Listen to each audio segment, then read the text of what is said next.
Are we overthinking it? How do we connect to our audience in a way that feels good and still is effective? My name is Saskia de Feiter, and today I talk to Simon Batchelor. They've written the amazingly helpful Reframing Marketing, a 3-step plan for effective and ethical marketing.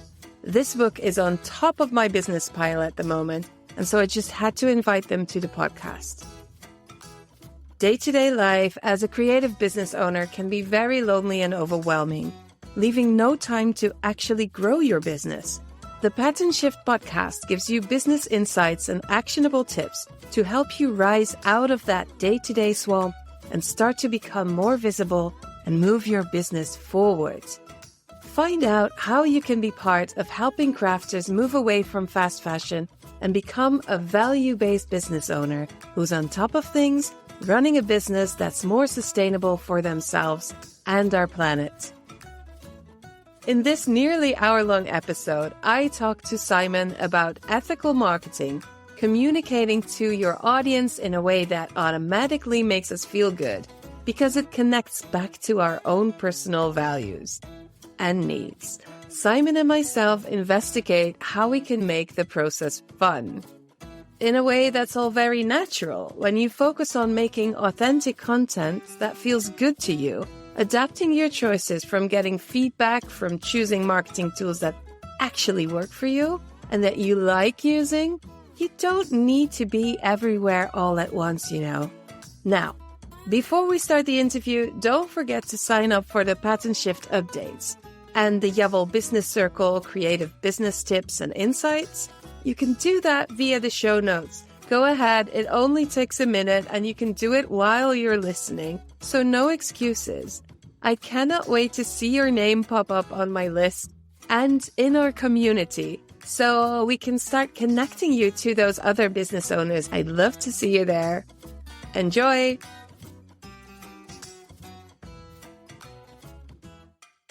I'm super excited to talk to you because your book, Reframing Marketing, a 3-step plan for effective and ethical marketing, is on my shelf, and it is actually on the pile of my most loved and useful books that I use in my work. So I'm so happy that you are here to talk to me and to us about ethical marketing. Excellent. Thanks so much for inviting me. I'm pleased to hear that my book has made it to the top of your bookshelf. So let's start with the most important question. What is marketing? I think marketing really is essentially getting people curious about what it is that you're doing, because marketing is sometimes presented as an opportunity to get people to buy what you're selling. And sometimes it is presented as a way to persuade or manipulate people into making a decision or a purchase that they weren't necessarily considering. Both of those are, I guess, true in some senses. But for me personally, marketing is really about getting people thinking. It's about getting people curious and hopefully getting people excited about something they either didn't know before or are suddenly become interested in or aware of, I think is probably the word I'm looking for there. And you talk in your book about ethical marketing. How's that different? There's a whole book about it. But yeah. How... Yeah, ultimately, I think the best way of describing ethical marketing being in its differentiation to marketing is that the aim is to get people to a point where they feel that they've made the decision to say yes themselves. I think that's the broadest term. You are helping them get to a place where they know what they need to know to make an informed decision about whether what their next step is the right one for them. Yeah. And so for me, focusing on ethical marketing completely solves the feeling icky around the selling. 100% doesn't bother me anymore. I think a lot of marketing in its traditional sense is just focused on the end point, which is the sale. So a lot of industrial era thinking around marketing is all about how can I sell 10 of these units? How can I shift this number of boxes at a decent margin to some people. And essentially it's all around selling average stuff to average people who don't really care about what they're buying and don't really need or want what they're being sold. You can do that all day long. There's a lot of big companies out there that can help you do that. But if we flip that round to the people listening, no one here, I presume, has an interest in doing that, because that's why you're doing what you're doing. You've made a conscious choice to do what you do differently. A lot of the marketing advice just simply doesn't work, because ultimately it's bullshit in the sense that it's just selling people what they don't want. If we make the first flip, which is what most marketing can't do, and it's just to think about where the client is now. Where is that person who you'd like to get to know more right now? What are they thinking, feeling, and doing? And even taking that one step is probably more than most people who do marketing would ever do, because you're considering from the client's perspective their starting point. Mm. And a lot of the time, especially if you're selling something that isn't necessarily a kind of a necessity, or it isn't something that people would actively seek on their own, then you're not actually even trying to make a sale. It's that thing of, I work a lot with coaches, and the biggest difficulty of trying to get people interested in coaching is that most people don't know what a coach is. So you're not actually marketing about the coaching work at all, because that's way too far down the journey. What you actually want to do is start off by saying, if you're thinking, feeling, and doing things like this, then did you know you can think, feel, and do things like this? And for a lot of people, that will be that aha moment, that is interesting. I'd never thought of it like that. And that sometimes can be the link that starts that journey of interest, of curiosity, of discovery, that then leads them to go on and either follow that path more or go, maybe that's not for me, and they go off and look at something else shiny on the internet. But a lot of the time, people don't know what they don't know. So if you take marketing as in, how can I help someone who doesn't even know even the world I operate in, how do you just tell them that world exists? Because a lot of people don't even know there's an alternative or a different way of doing things or thinking, purely because no one's ever talked to them about that, or they didn't even know it existed. So they can't get involved with it or get interested in it if they don't know it exists. Sometimes it's just about linking two things together that are incredibly obvious to you, perhaps, because you do them all day, every day, and going, hey, did you know these two things are linked? And someone goes, it's interesting. I did not know that. And from there, a whole discovery journey will then carry on. Yes. And I'm thinking about something that you wrote that is, marketing is simple, but it's not always easy. So this reminds me of that, because just stepping out of your daily reality and thinking about what your client thinks, even if you don't have that much experience. Let's say you're a yarn dyer. They buy undyed yarns and they make these wonderful, creative looking, colorful yarns, it's all dyed by hand, and it's very specific to them and a brand called Ovis Etc. And the owner is very much into the base of the yarn being one of the most sustainable choices that you can make within yarns. But she started to talk about what are the specific traits of sock yarn, giving people the information that for her is so simple, such a duh moment, but you never know who's landing on your websites. I just recently posted on LinkedIn, what is marketing, what is branding, what is selling actually? Because it's the same thing. I think that the people I work with, the clients I work with, should have an understanding of what that is. But I also know that they do not always have that understanding, and they might be a little bit ashamed of it. They don't want to ask because they didn't have that business education. And how does that connect to your ideal customer? So I think the first point I wanted to make, which was jumping back to branding, and I think branding is very important, but to think about branding in a different way. There is a quote, and I can't remember who it is, but one day I'll find out. And essentially, your brand is what people say about you when you're not in the room. Yeah. And that's all I think your brand is. So it's not necessarily a visual identity. Your logo is one thing, and that's where people sometimes think branding finishes. But it's not really about No. It's basically your vibe. If you were going to describe you to someone else, the way they describe it is your brand. So for me, that's a great place to start with marketing is how do you want people to describe you to other people? And even if you just start talking about that a bit more, that's a great place to start, because the worst case scenario with that kind of marketing is that someone is able to recommend you to more people, which is a great thing to do, right? Yes. But some people get really nervous about it. Like, oh, I don't know if I should talk about that more or less, or even start talking about it because I've been posting for 6 years. Why would I suddenly go, hey, everybody, so my deal is this. This is what I'm doing. This is why I do it. This is my story. Why would I suddenly do that after 6 years? Because you want to help people recommend you. So I think that's a really fun place to start with marketing, is just to take that step back and say, if I show this feed to someone who doesn't know anything about me or anything about my brand, how would they describe it? That's your brand. Yeah. You know, if you just take your Instagram account and show it to someone, not just anybody, but like someone who's got a vague interest, obviously. Yeah. Just show it to the bus driver and ask them. That's not going to be, it's no use. Unless they're knitting. They could be. They could be. We don't know. We don't know. Don't Maybe I'm know. being, exactly.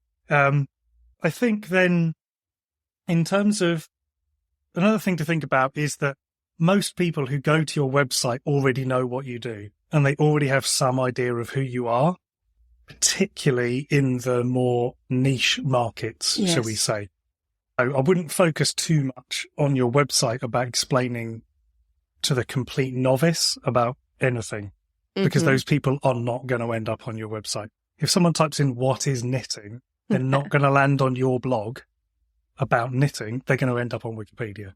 Yeah. So you don't need to explain what that is. It's like, for most people, their website is for people who are already at that I want to know more level. So that's what that is. So I think that sort of, did that go near where you were thinking, I think? Yes, I think I wanted to go to, what if this episode is all they'll ever have on taking a step forward within their marketing? What are some easy things they can do? Yeah. So I guess it's that thing of, if we think about the dyed yarn example, what is someone who is not buying hand-dyed yarn currently doing? Where are they getting their yarn from? Why are they getting their yarn there? And why are they not getting hand-dyed yarn? What are their preconceptions about hand-dyed yarn? And how might you be able to show how these two things are very similar in some ways, but they're very different in other ways? And that kind of content is the kind of content that's very shareable. That's the kind of content that's very recommendable. That's the kind of content, as long as you keep it super simple, that's the kind of content that'll get watched and shared and interacted with, because you'll get that, I never knew that. Yeah. So you could say, one of the things I often think about, I think one of the things is the amount of time that goes into all of this work. And sometimes that can be fun to be like, let me show you what goes into making this. And behind the scenes stuff is always what really interests people, I think. So even some of that can be really interesting if you're not already doing that kind of content. It doesn't really matter how messy the living room is. Some behind the content stuff is always welcome. People love that. I follow a guy on Instagram who is a hand sign painter. Yes. And he did the side of like a hot dog stand in LA. Yeah. And it got 14 million views, because just watching this guy with an impossibly long brush, like paint lines, is so aesthetically pleasing. It's literally just him up a ladder, painting the side of a building. And it's like, you wouldn't think that kind of content, anyone would watch it. And now he's got millions of followers. Not saying that everyone's going to get millions of followers, but the point being of the uninteresting is sometimes the most interesting. Yeah, and you're talking exactly to the point that I made in an earlier episode, that making content, you don't have to become a podcaster. You don't have to become a YouTuber. And if you do, there's easy and small ways to do it that can be very effective. And I think it goes all back to how are you different than the next business owner? How's your product different? And really finding, especially in this niche, finding a way to show your character and personality. Probably half of the fuck ups or missteps, depending on what kind of language you like, I make in this podcast, a lot of them just going to be in here because I don't mind. I don't mind being messy. That's just who I am. I think people that feel the same way are attracted to that. And perhaps some people that are completely different come and just look at me as if I'm in the zoo, like, she's so weird. This is interesting. But that's the best way that you can keep doing this and keep being consistent, because you're being yourself. We're talking about making content. We're talking about websites. How do you feel about social media? I like social media to a point, and then I think it's just weird. I think, again, it's that thing of the classic marketing of you don't have to be on every channel. I'm a passionate believer in the fact that most social media content is complete nonsense, a waste of everyone's time and the world's resources.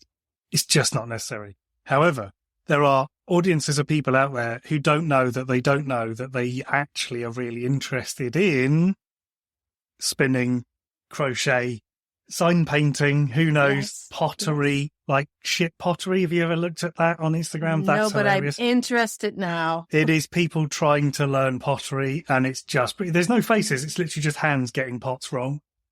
Oh, you know where my mind went?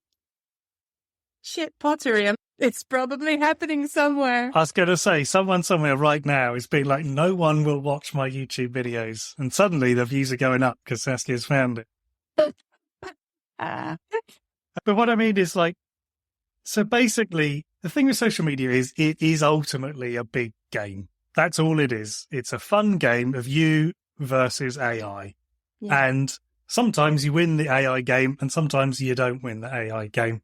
And it can be exhausting, and it will take everything you've got to give it. It's a game that you shouldn't really, I don't think anybody should be taking too seriously, because there are a limited number of people in the world who can be bothered to become an influencer. And let's face it, most of them are already those people.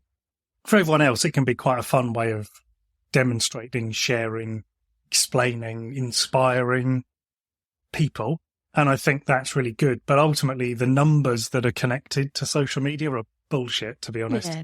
It's like people say, oh, I don't have enough followers. It's like, just, if you want more followers, you can buy followers. Followers aren't cheap. They're about $30 for about 1 million followers. It's not much. Doesn't mean anybody's going to watch your video. No, it's and like, it's not doesn't mean that they're going to buy from you if they're there. Absolutely. That's the thing. Absolutely. Ideally, most people would be overwhelmed if 100 people said yes. Yes. That's most people's worst nightmare, is if 100 people all ordered on the same day. Most businesses would like, oh my, what has happened? Yeah, right? So, realistically, if you've got 100 followers and 10 of them place an order, in fact, even if 12 of them place an order, one a month for the rest of the year, is that enough? Is that what you need? And if you go, I'd like a couple more than that, great. Okay, you've got some place to go. Think the other way around. Yeah. How many actual orders do you need? And how does it compare to the amount of followers that are missing your messages, making you feel like a broken record because you know that they're not seeing what you're posting? And but I'm also, when I talk about social media, like, I have made decisions for me personally, but I talk and guide and teach people a little bit broader. What I choose is not necessarily what somebody else would choose, but what I say is at least be conscious about what you are doing and why you are doing it and how much time you're spending. And I think that's one of the easiest arguments to make, is like, how much time do you spend on social media and how much actual business are you getting from it? Because in the end, we're businesses and we're not hobbyists, not anymore.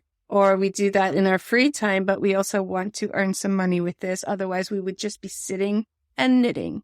So yeah, the thing though, and this is what I'm curious about. So just to give you some background information, I have on my shelf 3 books, this thick, this wide, and they're my Instagram accounts printed out before I close them. And I had at the top, I think 7,000 followers. And then it took a while. It was a whole process. I'm still working on putting that process into words so that people might use it if they want to. But turns out it's pretty hard to find people to have your voice being heard through all the other voices. And so I thought I'm just going to literally have my voice out there and start a podcast. But then still, people are focused on the Instagram. That's actually where my people are, and I'm not there. What would you say if I'm just completely blank? If I go back on Instagram, I have to start from scratch. What would you say? What would I do?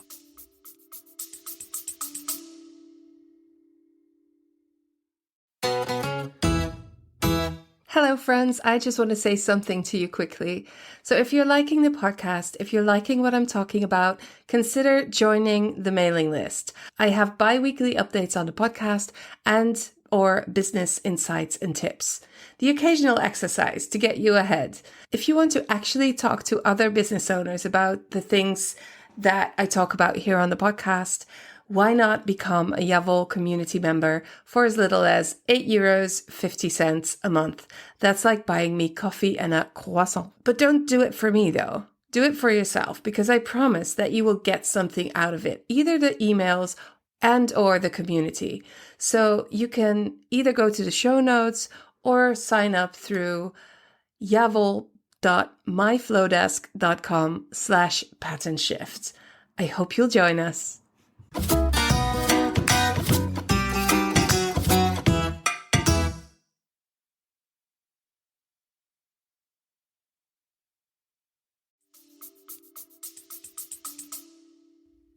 So I think with Instagram, the thing is because ultimately Instagram is owned by Meta, which used to be Facebook, obviously. Yeah. Instagram is increasingly becoming pay to play. Once it's sniffed out and worked out that you're a business, it will work out that you've probably got your business credit card. And once it's worked that out, it will start to suggest a boost. Try and boost this post, do this, do this. And once you hit that boost button, your organic reach, i.e. the reach you get for free, is gone because it knows that you will then pay. To my mind, you have to be serious about making that work. And it has to be part of the strategy because, rightly or wrongly, whatever Instagram or TikTok, those platforms do, they do have a good discoverability. When you start, you will get a boost because they need you to get hooked on those numbers. Yep. But as you say, it is that investment versus return. So if you're spending an hour a day making a reel, doing a this, doing a that, that's cool. But also, is that an hour a day you could be doing something else? Is that an hour a day you could spend in a community adding to people's conversations? Could you spend that time on Reddit answering questions? Mm-hmm. Is there a free community with much better engagement from actual humans where your time could be better spent? Reddit, for all its flaws, does have one of the most passionate engaged communities on the internet. Yeah. Because bots get downvoted super quick and sales get downvoted super quick. Real helpful, useful humans rise to the top and are seen and are visible. So I would say there's potentially a lot of other places that an hour a day could be better spent because ultimately, even if you get a lot of eyeballs on Instagram, you are still next to Shein, H&M, Amazon. I get a lot of fucking Amazon. What else do I get? You're going to get lots of other businesses that you might not want to be next to. And not just in the feed. As you're scrolling, those ads will appear because people who like, clothing as the broad term, the AI is you respond to this combination of pixels So I'm going to show you this other combination of pixels that other people like that responded to.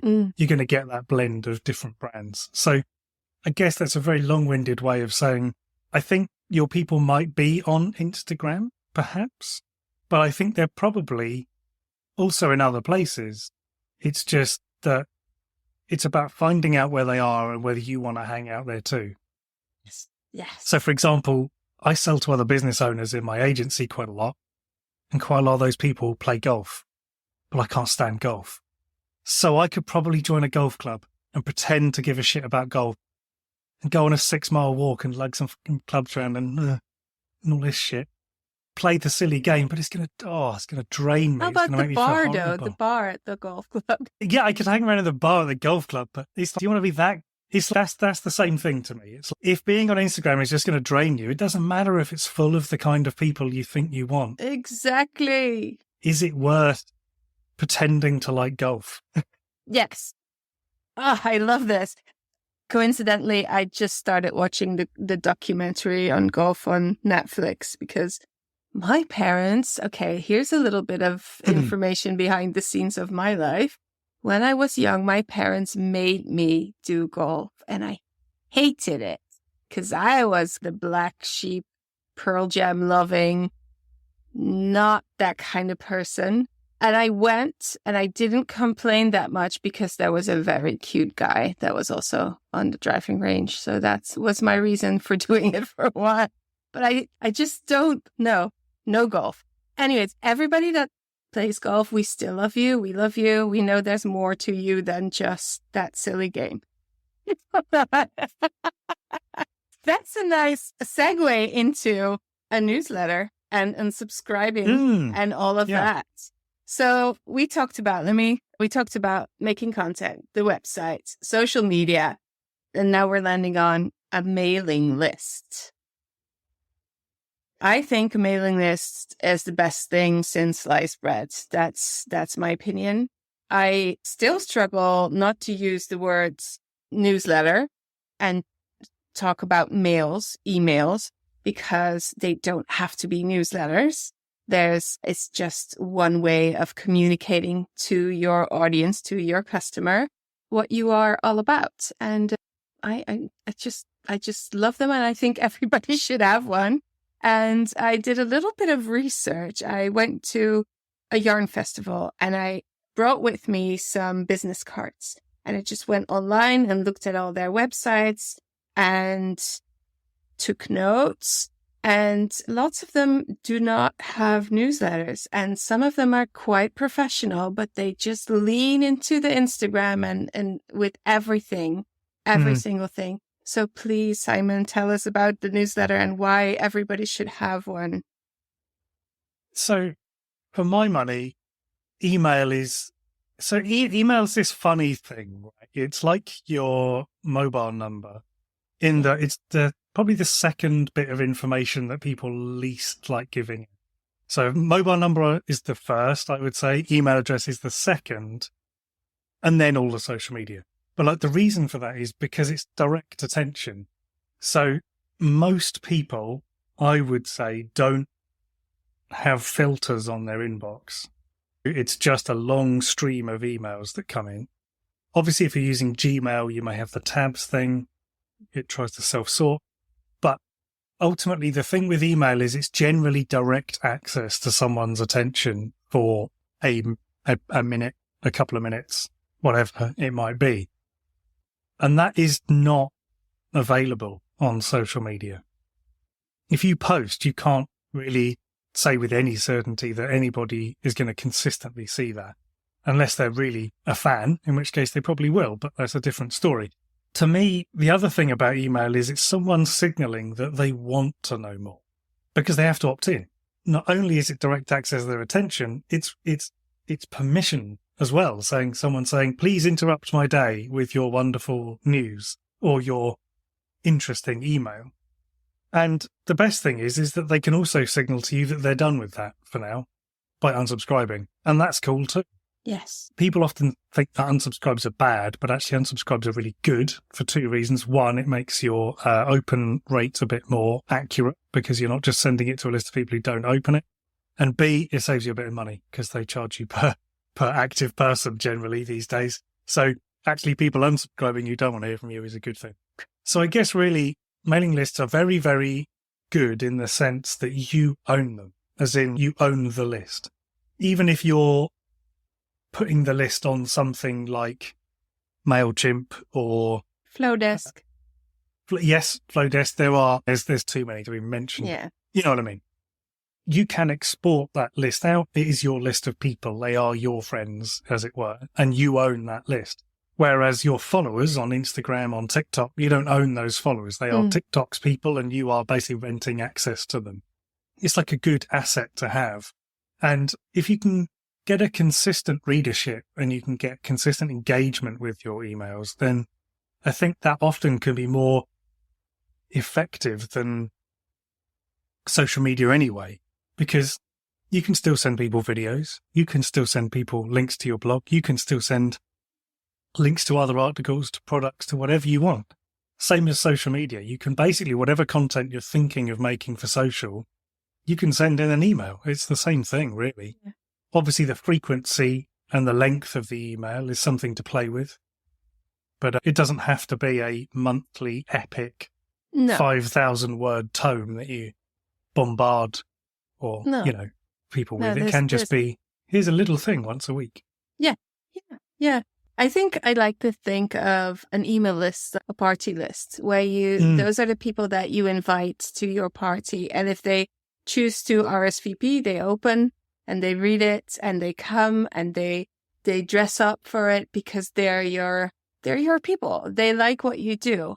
And if they do not RSVP for a couple of times and and you keep inviting them to your party and they feel like, I don't really want to go to this party, and they feel guilty about it. And they're like, no, I'm just going to not be friends with them anymore. And that will solve that. I don't know how far I can take this metaphor, but it's pretty good. I like it. It's pretty good.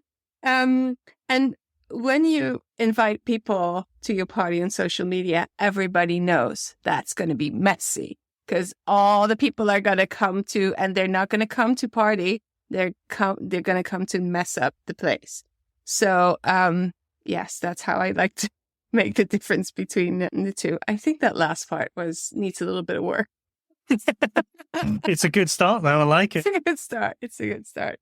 Yeah. I think the thing with email is there are limitations in email. And I think another thing you can do is to do like broadcast groups can be quite good. That sometimes works for people.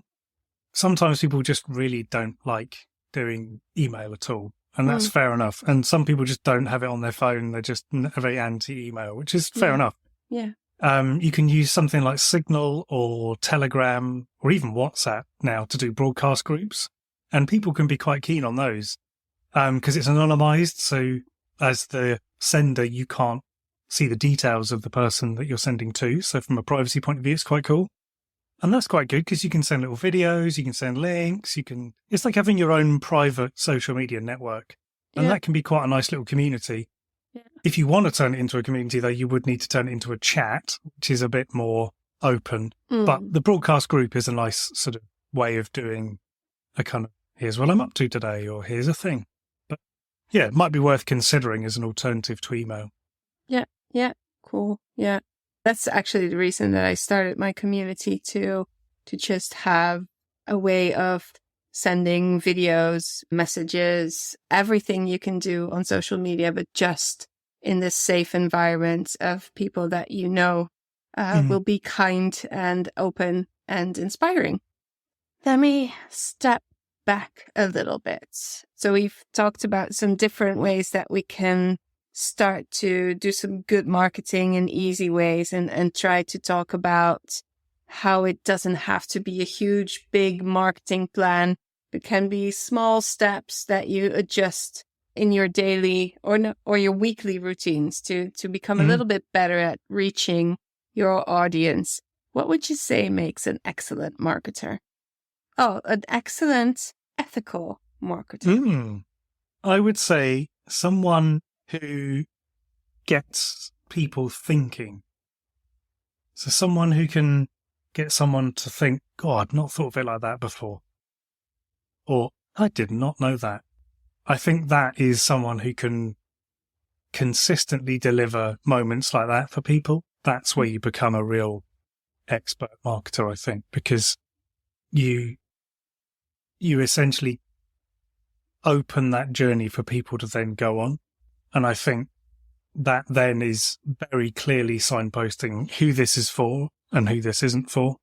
And I think that really separates people out because you're just looking to inspire and get people curious. And I think that there's not many people doing it. So when I do see people doing it, I'm all over it because I love it. Yeah. Wow, that was a lot, but also not a lot. It's a good start, right? It's a good start. Yes, definitely. And so other than obviously your own book, what would you say that small businesses, whether they're starting or a little bit more experienced, what are good places to go? Books, writers, what are your heroes? Who are your heroes? I'm a big fan of Seth Godin's podcast, Akimbo, Yes. AKIMBO, as he says at the beginning of every episode that we all remember. He's basically one of the, I'm going to lovingly use this term, he's one of the grandfathers of marketing in my sense, as in he's been around since before the internet. And most of those people have given up and gone to live on a golf resort by now, whereas Seth Godin is still going and he's doing some good work. And he's passionate about helping people understand more about climate change and ethical marketing and better leadership and more human-centered solutions to a lot of the problems that we face. And he just shares incredibly generously, and his podcast is about 20 minutes long. He calls them riffs or rants, and he just talks for about 15 minutes and then answers questions. And it consistently inspires me to think differently about all sorts of things, not just marketing, just about marketing. The world of business, the world of which we live, I would say. Just life. Yeah. Yeah. Yeah. It's a really gentle weekly podcast. It's good fun. He doesn't take it too seriously. You can hear his dog walking around in the background. It's not like some highly polished. He's got a good voice too. Yeah. Yeah. Yeah, he does. He does. Strong glasses game as well. Talking about Seth Godin and what he talks about connecting your personal values to your marketing, and how do you feel about that? Personal values, business values, marketing. How do you incorporate it in your story? I think there is a place where the reason why you do what you do and the things you believe in, the things you do in your day to day make a difference to what it is you're bringing to the world in your products, your service, whatever it is. And that is worth talking about. There are probably other things that you think about, believe and do that are maybe in the same ballpark, but not directly connected to what you think and do. And maybe they might be a bit fringe to bring in. They might be a little bit, that might put people off for the wrong reasons. Colorful leggings? That's definitely one, because that's all about expressing yourself. But that's it's that thing of, there are definitely some things that are going to make your brand, your kind of vibe, I think, is what it's about bringing. So if that helps express the work that you do better, then it's worth bringing. Yeah. But if you're not so sure about it, you don't have to bring that to start with. Yes. It can come out as you evolve and share. And when people say, like, one of the most common questions I get is, how much do I need to post? Like, how often do I need to post? And I say, don't focus so much on how much, but essentially the guide I always give is that the first 50 posts are a warm-up. Yeah. That's you just experimenting, trying, seeing what happens, throwing an idea out there, try something a bit different. And two things happen after you get to 50 posts. Number one is that it becomes more consistent, becomes more fun, it becomes more enjoyable, because you're just doing it to get to 50. You're just like, it doesn't matter if I don't cover everything in post 20 because I've got to do post 21, so I can do it in post 21. Whereas if you're only focusing on doing one post, you're trying take your entire business and squash it into 30 seconds. That's never going to work. Yeah. Whereas I'm going to do 50 posts, that's a whole year of fun, of experimenting, of just mucking about and seeing what works. The second thing that happens is you stop counting. No one's ever messaged me and said, Simon, I've done my 50th post, now what? Everyone's just so consistently doing it and showing up and having fun with it that they just go off and do marketing. So I think that's the real way of making sure that you show up in your marketing, is to just keep going. Absolutely. Because you'll do something, you'll make a video and you'll be like, everyone's going to love this. This idea is just, I'm so excited. Yeah, and you hit wait. post and 4 people watch it and you're like, okay.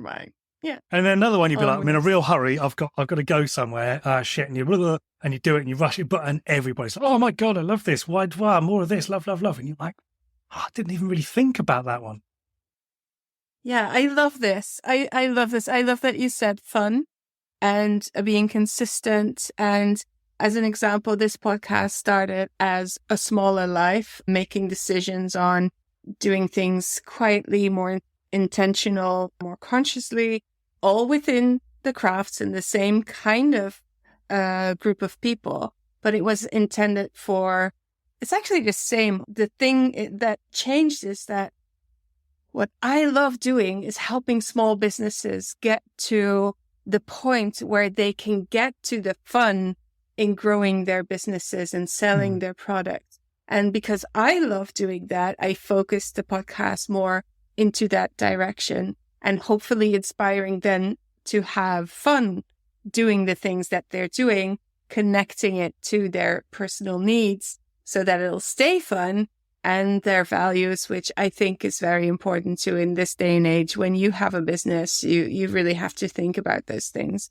And I was just watching a YouTube video, and it was with Simon Sinek, and he was talking about the help others industry. We need the help others industry. And I also had an email from a mailing list from Mary Portas, who's talking about the kindness economy. And I think the helping others industry and the kindness economy just really connects to this whole idea of ethical marketing. And it's industry, it's economy, it's marketing, it's all the same words. But the way that we, I'm thinking of decorate that Christmas tree. That's a little bit early. Somebody help me find the right word. I was onto something. But the way that we kind of shape our work can be done in a way that really, truly connects to ourselves and to a fun and a good way of doing things. And doesn't have to be all that hard either.